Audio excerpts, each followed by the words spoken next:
It is Tuesday, April 3rd, 2018. My name is Ashton Ellett, here with another installment of the Two-Party Georgia Oral History Project, sponsored by the Richard B. Russell Library at the University of Georgia. Joining me today is Mr. Tharon Johnson, the founder and CEO of Paramount Consulting Group here in Atlanta, Georgia. He's a high-profile Democratic consultant and veteran of several political campaigns, including Labor Commissioner Michael Thurmond, Congressman John Barrow, and John Lewis, Mayor of Atlanta Kasim Reed, and President Barack Obama's 2012 re-elect. He's also served as a senior-level staffer for elected officials before launching his government and political relations and affairs career. He's a familiar voice to listeners of GPB's Political Rewind with Bill Nigut and Dennis O'Hare's Political Breakfast on WABE. He is also a frequent contributor to CNN, WSB-TV, and Fox 5's Georgia Gang. Thank you very much for joining me this afternoon. Thank you. It's great to be here. Thank you very much for hosting us here. I was wondering, just to begin, if you could tell me a little bit about your childhood and growing up in Athens. I was born in Atlanta, Georgia, and grew up in Athens, Georgia. My mom was a single parent who raised me and my brother and my sister in Athens. Initially, we lived in Rock Springs, and then I spent the majority of my childhood in a community called Newtown. And so my mother still lives in Athens today. She's off South Milledge on Davis Street near the old Moose Club condominiums area and the Moose Club area as well. And so, growing up in Athens was a unique experience for me as a kid. I truly believe that Athens is a tale of two areas. You have your very affluent academic population there, people who come and teach at the University of Georgia, a lot of students who matriculate through the University of Georgia. Some of them stay in Athens. A lot of them go on to other places. But then you have the area of town where I grew up, and that's a very high poverty rate where there's not a lot of opportunities for economic prosperity. Sure. And so a lot of folks there are always looking for economic opportunities, particularly they want to figure out how they can work to produce a better life and a better way of living for their families. And so in 1996, I had the opportunity of playing for the late legendary coach Billy Henderson, his football team. And so then I left Athens and came to Atlanta, Georgia, where I attended and graduated from Clark Atlanta University. I played football at Clark Atlanta University, and quite frankly, that's really where I sort of honed my craft with politics. I was very involved in the NAACP, very involved in student government, and I got involved in campaigning at the Clark Atlanta University my senior year. And so the person who gave me my start right out of college, my first job, is former Mayor Bill Campbell. He hired me in his community affairs department, and so I was responsible for going around the different campuses of the city of Atlanta and organizing young people. And that's something that I'm still very passionate about today. I learned a valuable lesson in politics, and that is that when you know a new administration is coming in and you're part of the current administration, never be the last person to turn the lights off. And so when Mayor Franklin came in with her new administration, unfortunately I was terminated. But it was one of the best and worst things that could have happened to me. It was bad because I did not have a job, and I was really figuring out what I was going to do next with my life. But it really forced me to find my passion. And so at the young age of 23, I ran my very first campaign in Cobb County for a woman named Alicia Thomas Morgan. And she ran for state representative, and we won in 2002. Now, I want to stop and highlight 2002. Sure. Is because 2002 was a very bad year and a good year for Democrats. Right. It was good because we won a lot of different primaries across the state. We picked up a lot of different seats in the state Senate and the state House. But unfortunately, in 2002, we lost the governor's mansion. And so that was a tough time for Democrats, and we had to figure out how to regroup. And so like many others, I continued my political career, had the fortune of moving back to Athens, Georgia, and worked on then County Commissioner John Barrow, who was running for Congress in District 12. We won that race. I had a great time working on that campaign with him. I had known John Barrow since I was 12 years old. And I went to D.C. with him and worked on his congressional staff in D.C. and also served as his executive district director in the district.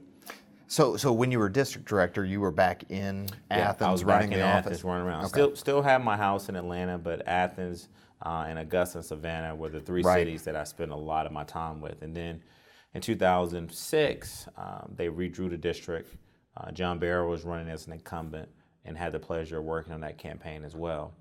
In 2007 is when I really had a conversation that I will never forget, and it was a conversation with my hero, Congressman John Lewis. Congressman John Lewis saw me in D.C. one day, asked me if I ever thought about coming back to Atlanta to work for him. He needed someone young to sort of be able to run his district office and also help him with his campaign. So it was a tough conversation I had to have with Congressman John Barrow, who was my fellow Athenian, who I love and to this day. But I couldn't pass up an opportunity to go work for my hero and a civil rights icon, and John Lewis. Right. So I had the pleasure of running his campaign in 2008. That was a very interesting campaign. Yeah, tell me about that camp. That was the first time he faced a primary challenge in 20 Over years? in almost 20 almost years. 20 years? Yeah, that was the first time he had actually faced a primary challenger. And that was the first time in about 20 years he had to really run a full comprehensive campaign. Sure.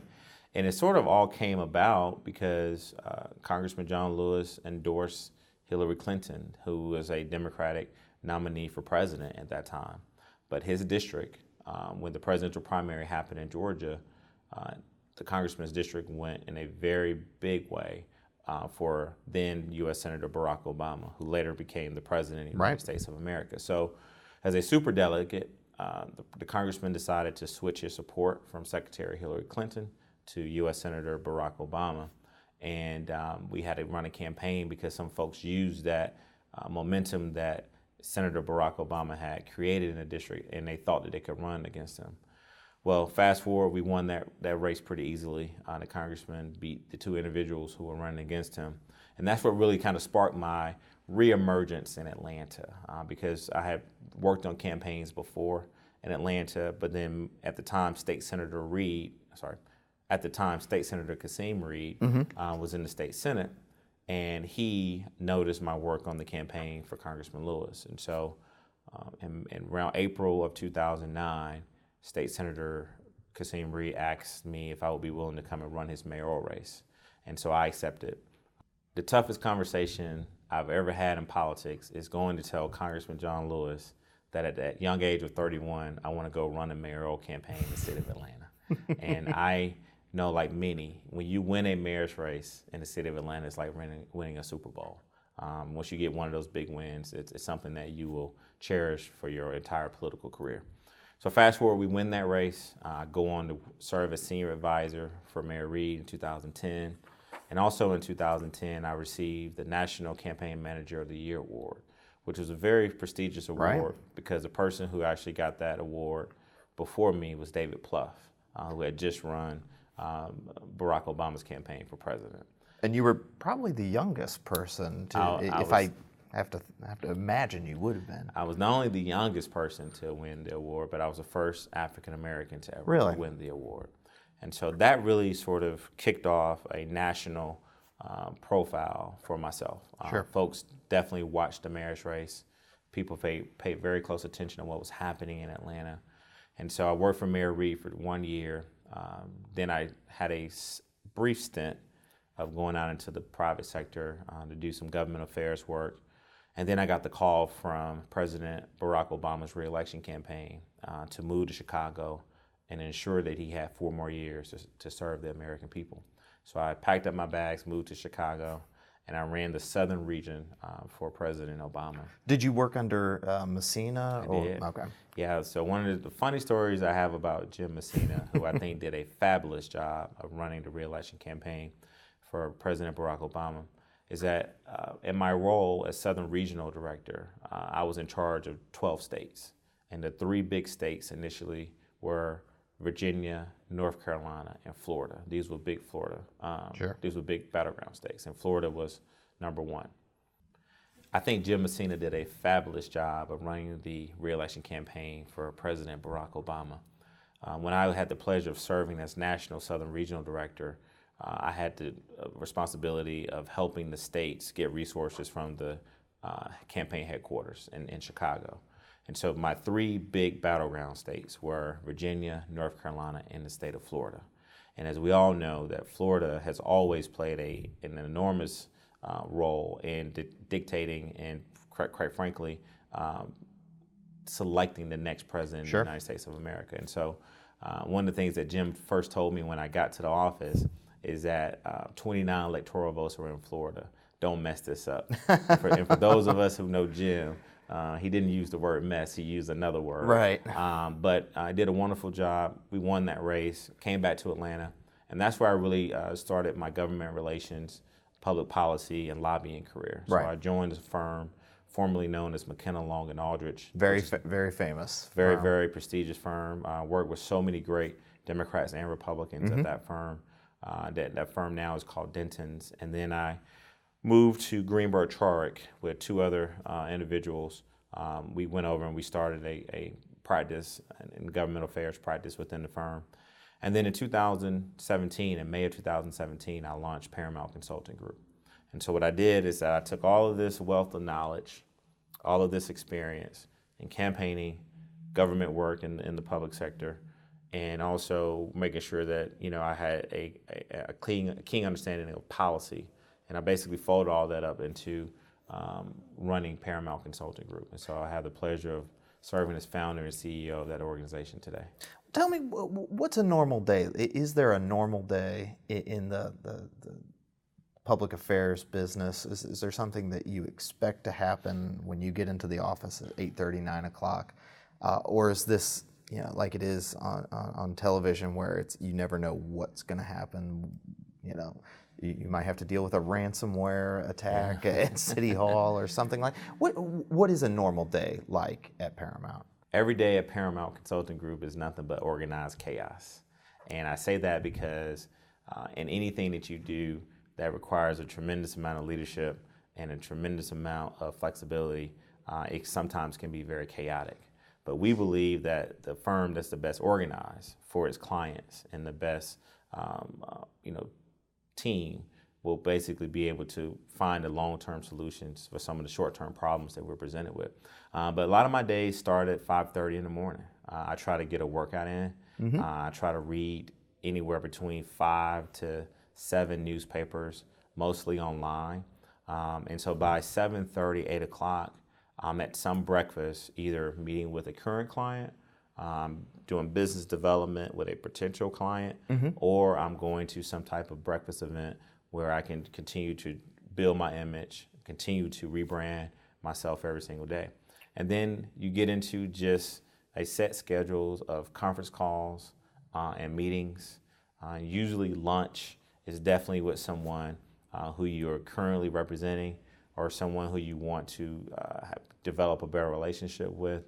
And then in the afternoons, you're trying to really just get caught up on a lot of administrative issues that you have, making sure that the billing, all your infrastructure is in place. And then the evenings are out basically networking with people all across the metro area. And I also do a lot of traveling to try to build the organization. So I'm in places like DC, Florida, New York, Chicago, LA, Denver. And so no one day is alike at a Paramount Consulting Group, but the core is really trying to figure out how can you service your clients better, and information is king. And the more intel, the more information you know, the better you can serve your client. So not unlike a modern campaign, really, which is anymore, it used to be this gut intuition and everybody who knew the friends and neighbors, but now it's, and I want to get your thoughts on this, is how much does big data drive a modern campaign, say like in 2009 with a very compact city like Atlanta? How much did data play a role, and how much did sort of what we would call old school, find them, count them, vote them politics come into play? Data is king in campaigns. Everything has got to be metrics driven, and if you do not have a keen understanding of the data that you're presented with, and have people around you who are experts who can manipulate the data and who can show you a pathway to victory, that is the key that we found in the 21st century, how you win campaigns. However, there's still no substitute for just good old-fashioned grassroots campaigning. I mean, retail politics is how people get elected, but it's all about how you spend your time. And so what I tell people is that things that usually takes you a day to do on a mayoral race, you got to figure out how to do in an hour on a presidential race. And so you have got to basically be able to manage your time commitments to certain issues. But speed is king. And people who can efficiently make decisions on campaign at a time where social media really drives a lot of the perception of what people have on the candidates. We now live in a 24-hour media cycle. So it's no more you do a speech at 6 o'clock and people don't find out about it until 6 in the morning. Right. If you make a speech at 6 o'clock in the evening, folks have gotten everything you've said probably by 6:30. And so data is essential to winning campaigns. It is something that I harp on. I make people who work with me tell me, how is this metrics driven by your data going to help us win on election day? And I always force people to think outside the box. But polling and crosstabs, analytics from focus groups, figuring out how you can really touch the maximum amount of voters with the minimal spend of money is something that we all have tried to master over the years of campaigning. With the mayoral race back in 2009, obviously there was a runoff between State Senator Reed and Mary Norwood, very similar to 2017 with Mayor Keisha Lance Bottoms and Mary Norwood. I think the runoff margin was 900 votes in 2009, 400, 500 votes in 2018. What does that say about Atlanta politics and the divisions within Atlanta, the electorate? Atlanta is truly a diverse city. We are a global city. If you look at the many corporations that are moving their businesses to Atlanta, it's driven by our diversity, but also by our world's busiest airport. And so you have so many people, I think upwards to 14,000 people per month who now move to the Atlanta metropolitan area. And so the city of Atlanta is roughly almost about 500,000 people in population, but it's still a very low number of people who are registered. And so in 2009, where we knew that Mayor Reed was running at a time where he had a very popular city council person at the time, Mary Norwood, who had spent years going all across the city, building up a coalition of voters for herself. And a lot of these voters were people who were African Americans who historically had voted for African American candidates. And so what I knew is that once we got to the runoff and it became a head-to-head matchup between then State Senator Kasim Reed and Councilwoman Mary Norwood, we had to expand the electorate. If the electorate stayed the same, and what we saw, because we saw about 90,000 people come out and vote in 2009. And so we knew that if that number stayed the same, we were going to lose. And so we did something that has never, ever been done in Georgia politics before. We turned out more African-American voters in the runoff election than voted in the general election. Because historically, white candidates were able to defeat African-American candidates, or if you had one African-American candidate running against another African-American candidate, and one potential candidate had more of an appeal to the north side of Atlanta and the business community, he or she would be in a better position to get those sector votes. Well, what we did is that we did not allow Mayor Reed to be defined as this South Side African-American Democrat. We had a message specifically for neighborhoods. We had a message specifically about how we could grow business at City Hall and make sure that it was efficient for people who wanted to do business for the city. But we had enough excitement when we turned out more African-American voters that had come out previously. So we won that election by 714 votes. Fast forward to 2017, same exact scenario. Then City Council person Keisha Lance Bottoms is running against, for a second time, who made the runoff, City Council person Mary Norwood. In this instance, we knew that there have been a lot more white voters who have come predominantly from suburban areas in Atlanta that have moved back into the city. We were able to identify a voter registration trend that had been trending for about 5 years. And so in that race, it was really similar to what we did in 2009. We expanded the African American turnout by having a message that really appealed to them, but also we focus on a particular section of the city, which is sort of East Atlanta, which is some of your most diverse, younger voters where they reside. And these people are very hard to identify their voting patterns. These are folks who will vote for a Republican, they'll vote for a Democrat. Some have voted for the first time in 2016 in a presidential election year. And so City Councilwoman Keisha Lance Bottoms was able to defeat City Councilwoman Mary Norwood because she built the right coalition in Atlanta. And this is a coalition of African-American voters who resided predominantly on the southwest side of town. She did well with in-town neighborhood voters who cared about issues like affordability, public safety, and transit. And then she did surprisingly better than most folks thought that she was going to do in the northern part of Atlanta, particularly in the Buckhead, Midtown area. And so roughly she ended up winning by a little less than 900 votes. So fast forward to 4 years from now, 8 years from now, conventional wisdom will say, okay, you've had a white female candidate in Mary Norwood who's come less than 1,000 votes short each time in a runoff. I do think that there is going to be a different strategy for in 8 years from now, because as we know that this city is becoming more and more diverse, but because of affordability, a lot of these traditional Democratic mayoral voters are either being forced out the city or they're moving out the city. But I think that it would be a mistake to think that the white progressive voters who are moving in City Atlanta are just going to be so inclined or so enthused to vote for one of their white counterparts. I think at the end of the day, people in the city of Atlanta want the best mayor who can deliver the best basic services. How much do you think, and Mary Norwood's campaign and her supporters always insisted that she was a political independent, but the tinge of republicanism around Mary Norwood in her supporters, some of her fundraisers, major funders were known Republicans.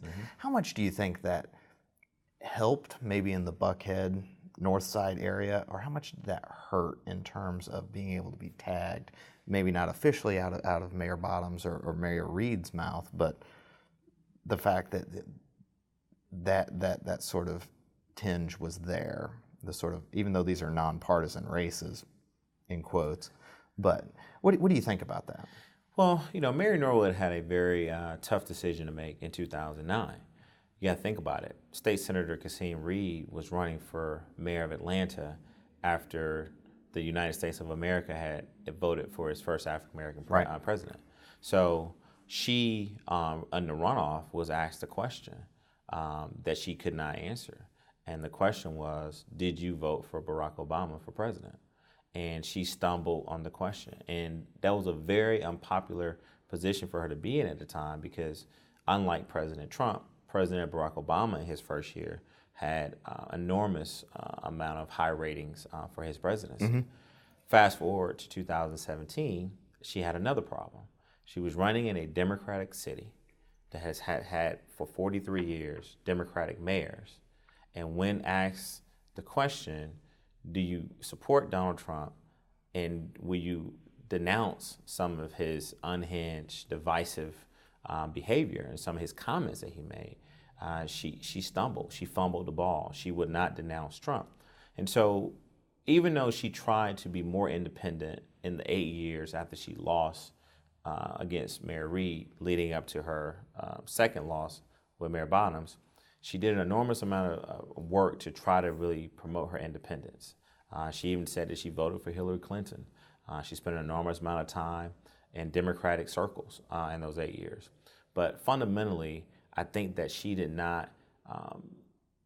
not make voters believe that there was not a connection there between her and the National Republican Party and the Georgia Republicans, because a lot of her donors were big Republican donors, and even some of her staff members were Republican staff members. But I think more than anything, I think if you asked Mary Norwood what could she have done differently, I think she would have denounced Donald Trump, and I think that she would have pushed back on some of the things that he had said and done to people leading up to that race.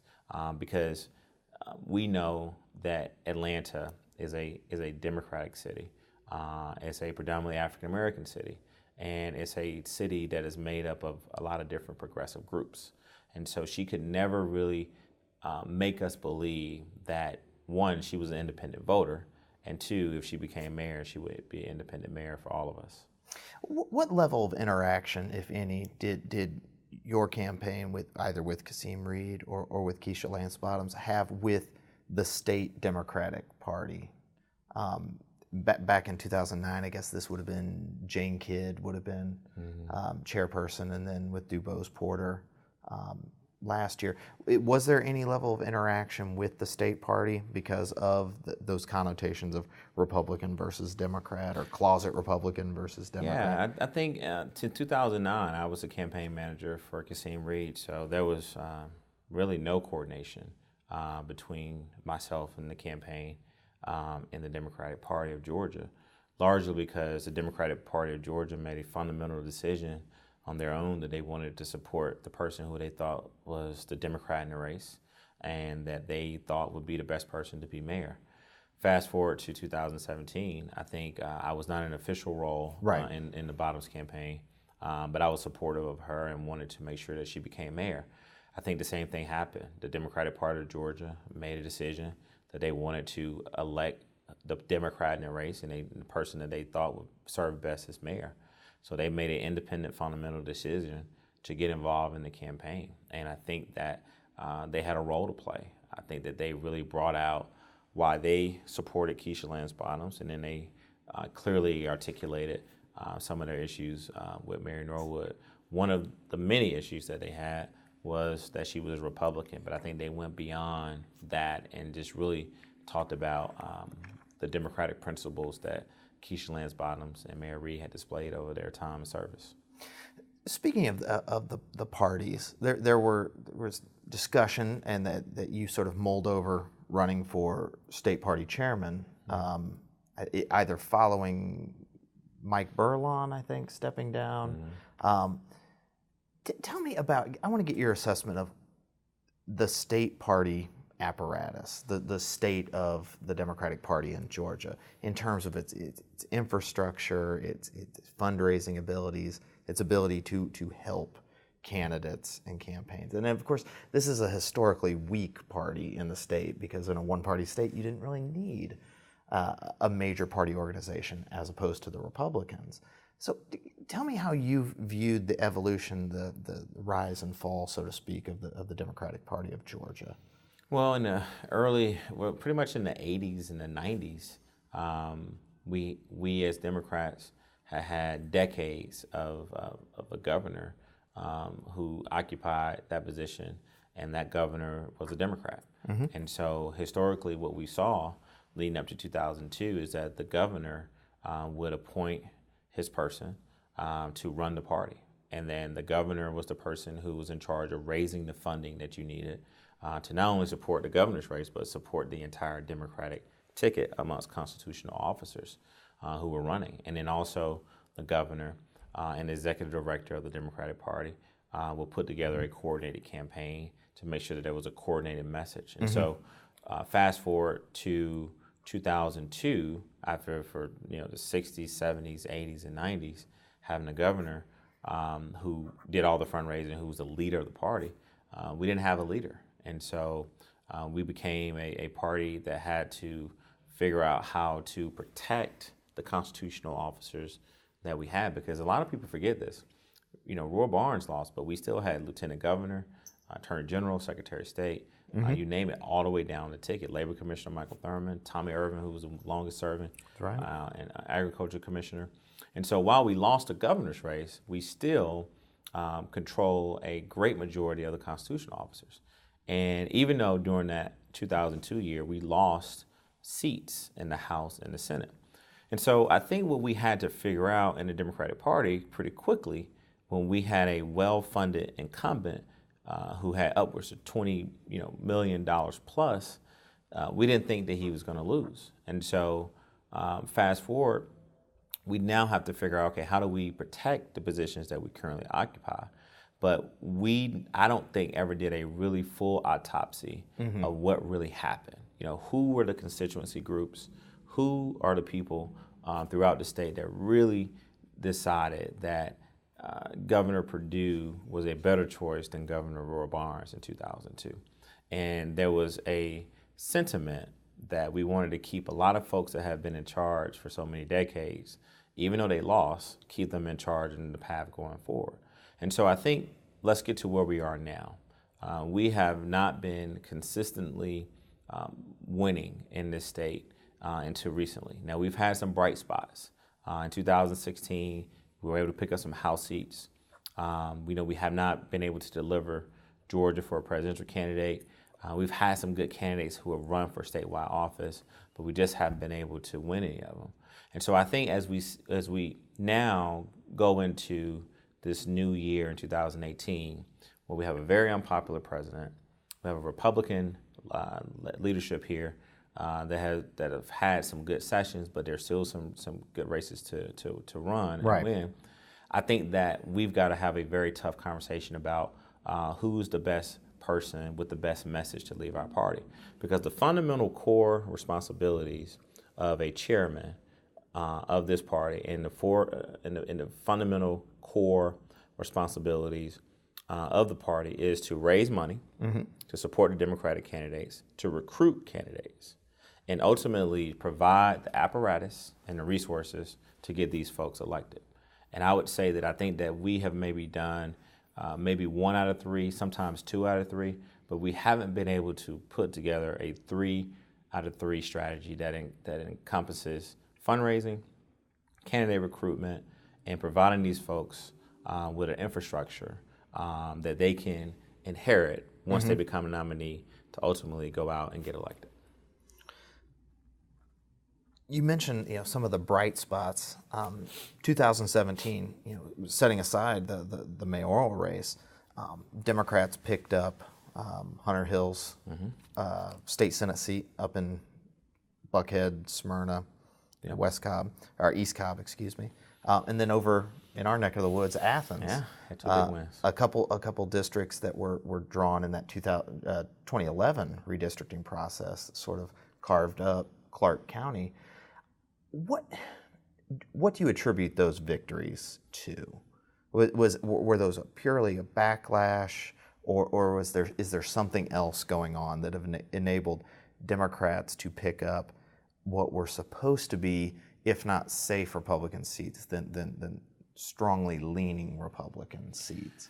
Well, I had the pleasure of working on Jen Jordan's race, and so I would tell you in that race, it was a district that was already trending Democratic. Okay. It was a district that Hillary Clinton had actually won in Georgia during the presidential year. But it was a special election. And so it was because Hunter Hill had vacated the seat, and it came up in a 2017 year where historically state legislative races are in even years. But Jen was the type of candidate and I think number one, she was a woman. I think that in 2017, and we'll see this in 2018, it was a really, really good year for candidates who were women. Number two, I think it was all about having an inclusive message that was very moderate. You could have a message where you don't abandon your democratic principles, but you had some messaging around healthcare, education, and job creation that I think appealed to a lot of disaffected Republican women who lived in that Senate district. And more importantly, she spent a lot of money and time activating the African American constituency that resided in that community. I think when you look at what happened in Athens, I think a lot of it was a Trump backlash. A lot of folks had voter remorse. They had voted for a president, I think largely because they had a disdain and hatred for his opponent in being Hillary Clinton. And I think a lot of them were embarrassed how this president was governing. And so this was their first opportunity since they had made that vote for Donald Trump to go out and show the districts that they were not happy in the direction that this country was headed. And so then also, I think if you look at the striking similarities between those two campaigns, there was no substitute for just retail grassroots door knocking. And so you had enough time to really go out and get people fired up, get people motivated, and the turnout was high. And so I think that as we move towards 2018, we got to look at what happened in those 3 districts, one being a state Senate district, the other 2 being a state House district, and figure out how we can emulate that in other areas in the state. Now, the one thing that didn't happen is that these were not in rural areas. And so Democrats, we've got to figure out, okay, how do we now play in some of these rural areas where these people are being hit the hardest because of a lack of funding for rural health care and education, and they don't have access to broadband. How do we tailor a message for them in places where we haven't won in a long time? Well, that's a very natural segue into my next question, which was, we've talked about how the Democratic Party in Georgia was in power for so long, and big reason for that was African American voters in cities like Atlanta, like Athens, Columbus, Macon, joined together in what one political scientist, he called it the night and day coalition, with conservative white rural voters in South Georgia and Middle Georgia. And over time that broke down. But is there some way to rebuild a similar coalition? Or is the path back to power or competitiveness for Democrats, is that coalition different? When we lost in 2002, there was roughly about 250,000 white voters who switched, who were traditional Democratic voters who voted for the Republican. Mm-hmm. As we sit here in 2018, I think we're still trying to figure out how do we get at least half of those voters to come back to the party. What we've seen is that if you look at Michelle Nunn and Jason Carter's race, Jason Carter ran for governor, Michelle Nunn so ran 2014. 2014 race. There was an enormous amount of money spent, an enormous amount of resources dispensed across the state to persuade these white voters to vote for the Democrat in the race. I think we had some success there, but I think what we also found is that if you don't motivate the base voters, if you don't give them a reason to come out, then you're not going to have that confluence of persuasion towards the white voters who've abandoned the party in Georgia, but also a message of excitement and hope that will give the Democratic base a reason to come out and vote. I think the biggest decision that we've got to make is how much do we tell people in Georgia, how much do we tell them about how bad Donald Trump is running this country, right?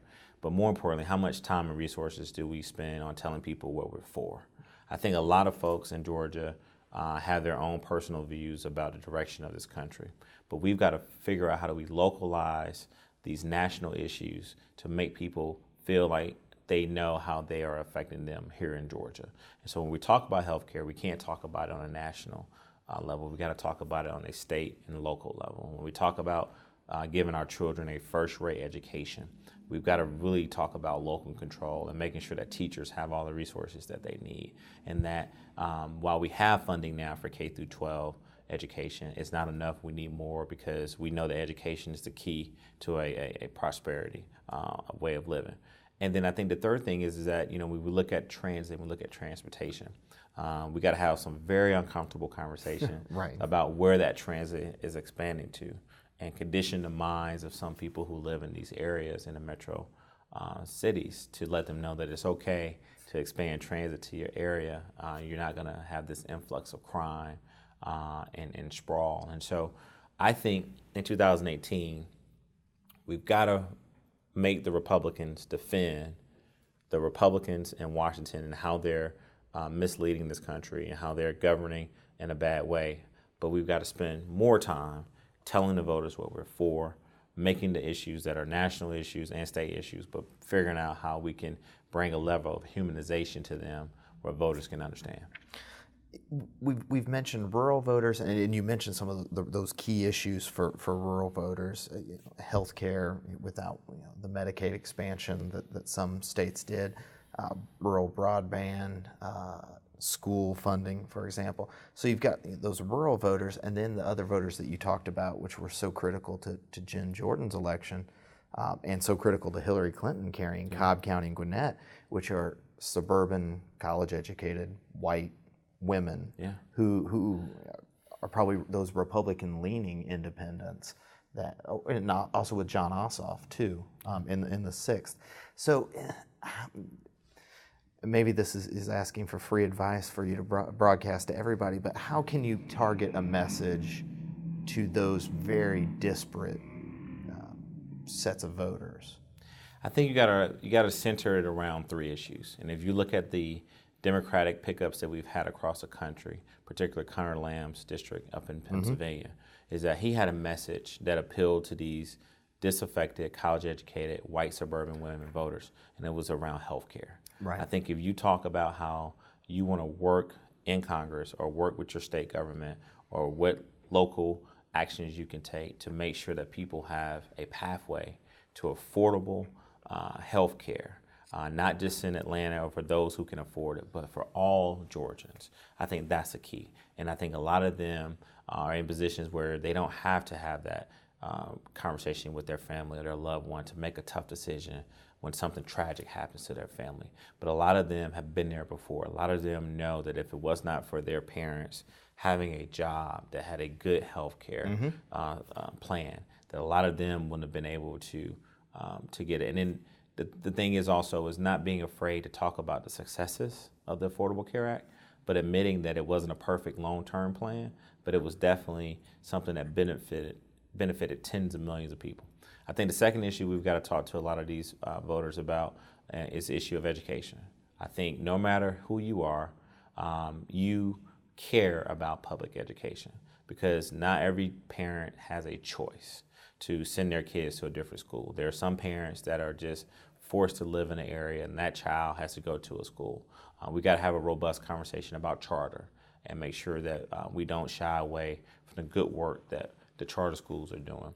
And we also got to make people feel like, listen, if you want people in your areas to have a productive life, then education is the cornerstone of that. If you want a well-trained workforce, if you want corporations to continue to move to Georgia, then we've got to make sure that the education system is in a position where it's fully funded to basically give children an opportunity to compete in this global economy. And then the last thing, I think it's all about jobs. I think when you look at a lot of these folks who voted for Donald Trump, they had some issues with Hillary Clinton, but President Trump promised them this great economy. He promised them this pathway. He talked a lot about the working class. And a lot of these disaffected, college-educated Republican women are smart enough and politically astute enough to kind of see through a lot of his rhetoric. And so you got to localize the job opportunities for them in the areas in which we're trying to win. Looking here in Georgia, the Republicans have been in charge more or less for the past 16, 17 years. Right. How would you define the priorities of the Republican Party here in Georgia as a governing party, as opposed to, say, those sort of centrist, center-left, center-right governors, Joe Frank Harris, the late Zell Miller, and Roy Barnes? How would you describe how the Republicans have governed the state and what their priorities have been? I think we as Georgians, we've been very fortunate to have Governor Deal as our governor. I think Governor Deal has been one of the most progressive Republican governors in the South. However, it's been his Republican legislature and a lot of other people who are in leadership positions that have forced him to make some very tough decisions. I mean, just to name a few, if you look at where we were headed when you had the legislature who had approved RFRA, which was the Religious Freedom Restoration Act, which was clearly a discriminatory bill that would have discriminated on people's ability to work in certain workplaces.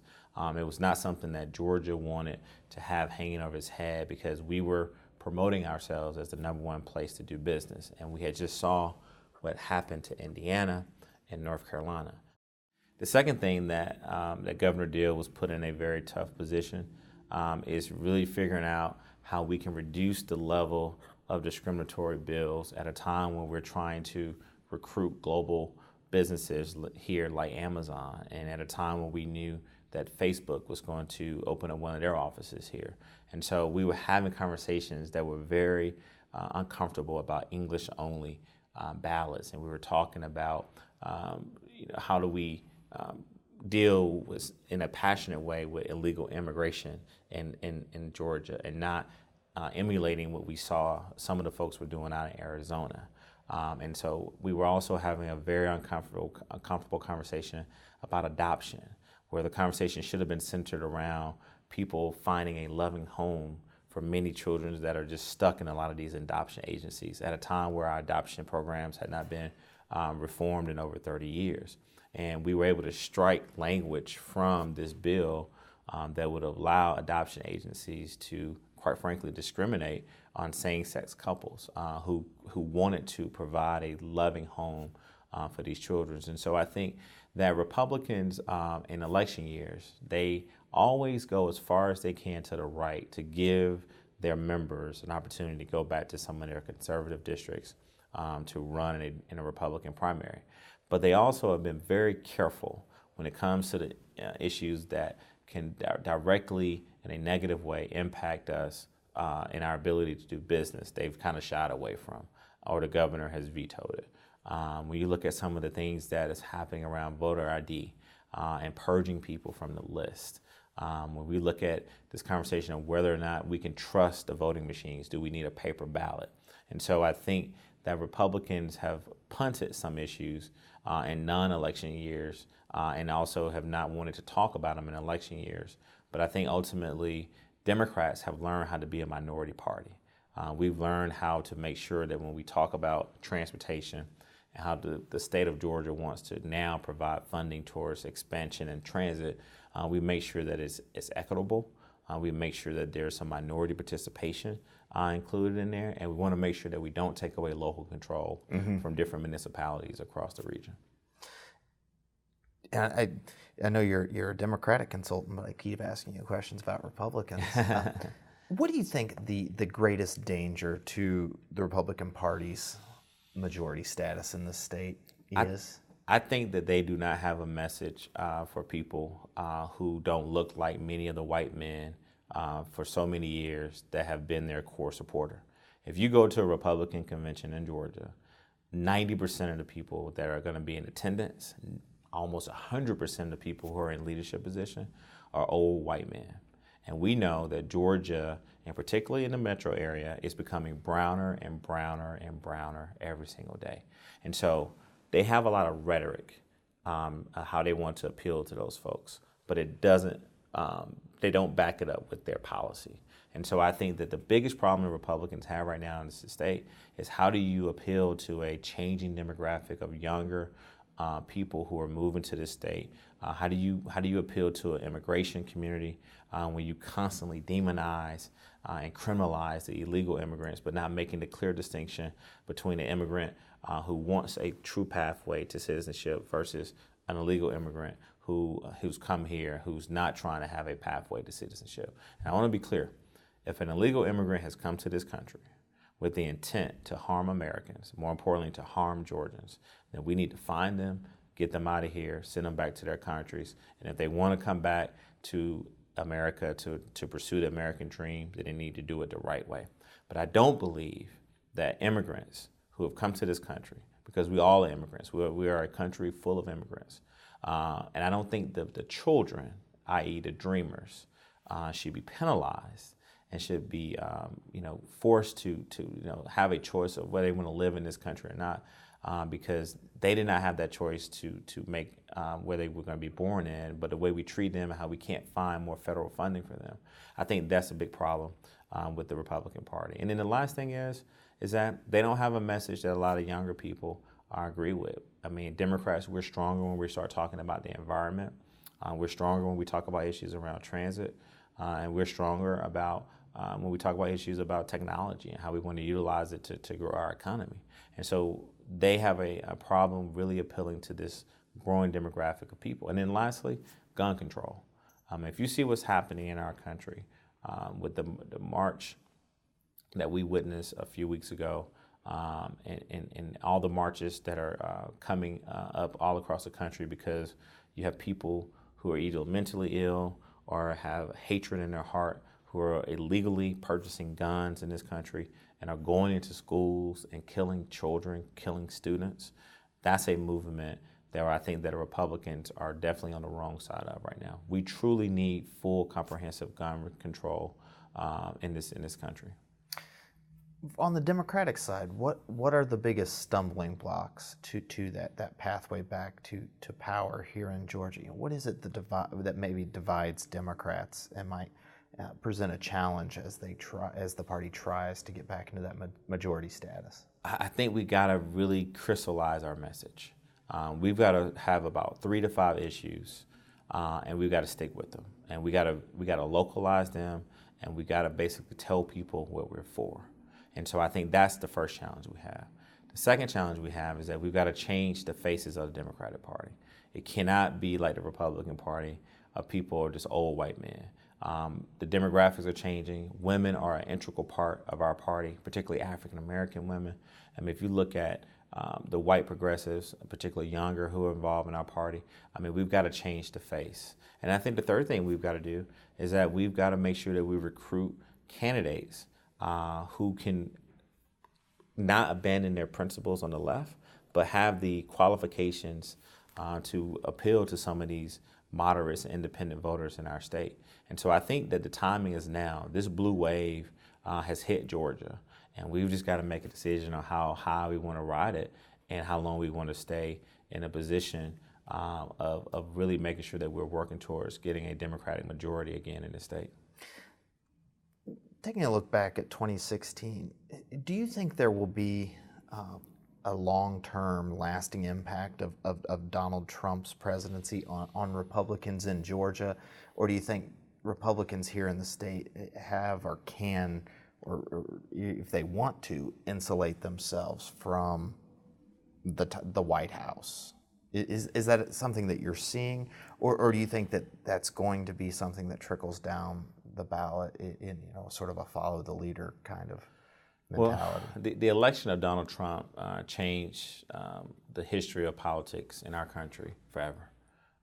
We saw a man become president of the United States by really appealing to an angry group of people and voters in this country. And he really honed in on the working class white voters who had become very frustrated and were very angry in the direction of the country. And then I think what he also did is that he showed you that you can criticize people, you can say mean things to people, and still get elected in this country. So I think he manipulated people who were angry and who, quite frankly, wanted to change things up. They wanted to shake up Washington. So he was able to do that. What is forced now Republicans to do in Georgia, if you just look at our 2 U.S. senators, you look at U.S. Senator David Perdue, who's a friend, who I actually talk to a lot and have a great deal of respect for. But he's willing to run through a brick wall for President Trump. He has become one of his biggest advocates. He's become one of his biggest floor leaders. I mean, he carries out the message for Donald Trump sometimes better than Donald Trump. But then we have our statesman, U.S. Senator Johnny Isakson, who's for a long time been a Republican with conservative values, but he's also been able to work across party lines. Sure. And so he's now forced to try to figure out how to govern, like even figuring out how to get things passed in Washington where you have this great divide within the Republican Party. So I think if you look at Senator Perdue and you look at Senator Isakson, they both represent different wings of the Republican Party. So what Republicans in Georgia have been able to do, and quite frankly get away with, is to say, well, I'm a Georgia Republican, right? I want to promote Georgian conservative Republican values. And so they've been able to distance themselves a little bit from President Trump. But I think once the elections come up in the midterm, Democrats are going to remind voters that this person who is running on the Republican ticket, his or her leader is Donald Trump. And so you're going to have to make sure that you make that correlation between the issues that Donald Trump are popular on and hold these Republicans accountable to make sure that they are actually responding and we know where they stand on those issues. We cannot let them get away out of talking about some of these issues. But I think that Donald Trump has totally changed the Republican Party. I think the Republican Party will never be the same after Donald Trump is done in office. I think that the Republican Party, a lot of their mainstream established Republicans are retiring. A lot of them don't think that this president represents their conservative values. But also, to be fair, Donald Trump has brought a lot of new people. He's reignited energy in a lot of Republican voters in his party because of some of his radical right-wing policies. And so ultimately, I think that Democrats are going to pick up some seats in these midterm elections, locally and nationally. And I think that we just got to capitalize on this momentum and basically spend a lot of time telling people what we're for. Where do you think the best pickup opportunities are? Not necessarily specific districts, but are they in those suburban areas that were the core of the Georgia Republican Party back in the 1980s and 1990s? Cobb County, Gwinnett, and North Fulton County. Is there sort of a realignment along those lines where? I think it's the northern suburban areas, but I think also if you look at it, it's also northeast. I mean, you look at what happened in Athens. I mean, that's a town, an area that represents northeast part of our state. Mm-hmm. I do think there's some opportunities in the southeast part of Georgia, so along the Augusta, Savannah area. Sure. Because the demographics are there. And I think we're going to really challenge some of these Republicans who represent some of these metro counties, because I think that when you look at what Hunter Hill, I mean, he knew that re-election was going to be tough. If you look at Fran Miller, who's out in DeKalb County, who represents a district where John Ossoff and other Democrats have done very well. I think Hillary Clinton either came close to winning or won that district. Mm-hmm. And so I think it's all over Georgia. I think the one places where Republicans should feel a little safe is in the most northern part of Georgia and probably the most southern part of Georgia. But everything in between, I think we have a shot to pick up some seats. We mentioned Zell Miller earlier. What do you think that legacy of Georgia Democrats? He talked about how sort of Republicans here in the state are trying to brand themselves as Georgia Republicans, much the same way that Jimmy Carter and Sam Nunn and Zell Miller pegged themselves as Georgia Democrats. What sort of legacy do you think that Zell Miller has left on the Democratic Party of Georgia? And do you think that's going to change going forward? I think Zell Miller is going to go down in history as being one of the best governors we've ever had in Georgia. And particularly, the reason is because he created hope. The Hope Scholarship is the most popular, most renowned piece of legislation and policy, particularly around education in the country. And so his courage to say, I want to introduce the Georgia Lottery, bring that to Georgia at a time where it was unpopular. A lot of folks didn't want to gamble. Mm-hmm. And to make a message that resonated with people to say, I want to tie it to building a education scholarship program that would allow students who work hard, who maintain a certain average in school, give them a pathway, give them access for higher learning, and we will help them pay for it with some of our state institutions. And so the Hope Scholarship will be a part of his legacy forever, and I think that's why he would go down as one of our best governors. I think the other two things that Governor Zell Miller did very well is that he ushered through welfare reform in 1992. He appointed then former state representative Michael Thurman to run DFACS here in the state of Georgia. And this was a national program that President Clinton wanted a lot of governors to adopt and to implement in their states.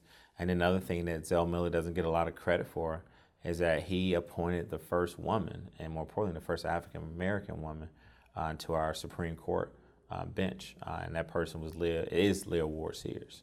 And so I think while we all know that Governor Miller became a little frustrated with the Democratic Party, we did not like how he decided to criticize us. I think he's the only person to ever speak at a Republican convention and a Democratic convention. True. And both of those presidential candidates won the Oval Office. But I think that as we look back on it, we didn't like what he was saying at the time. We didn't like how he had taken his appointment from Governor Barnes and then gone to Washington and became a very critical Democrat of our party.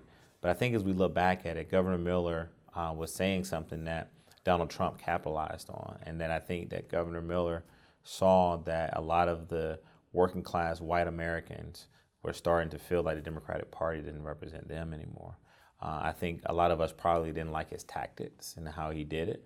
But more importantly, I think that he served our state well in the best capacity, and that he's going to be missed. And again, I definitely think that We can learn a lot from him and how he governed.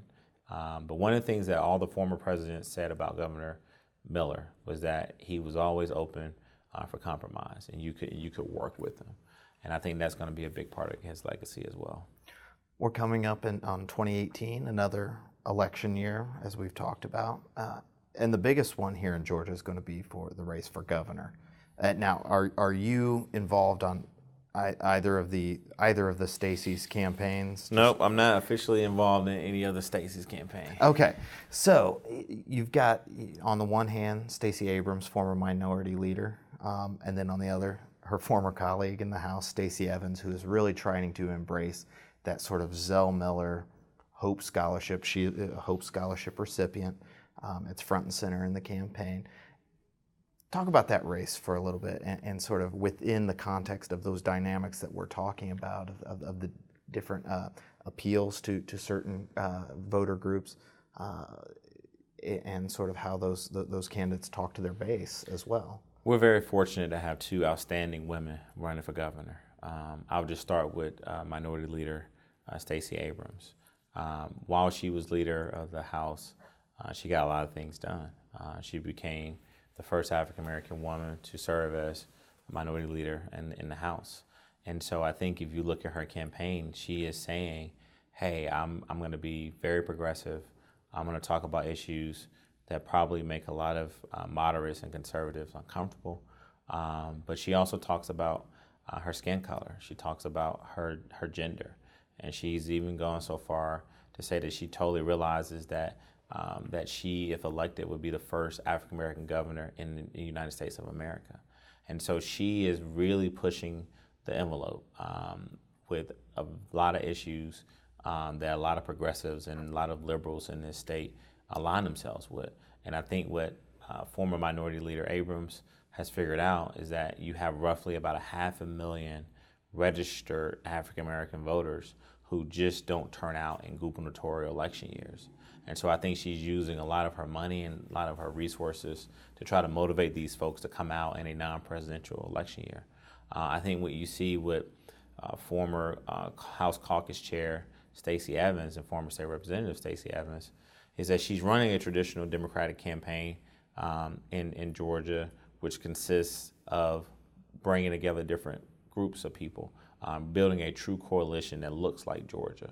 But she centered her message completely around education, and particularly what she did while she was serving in the House to protect and preserve the Hope Scholarship.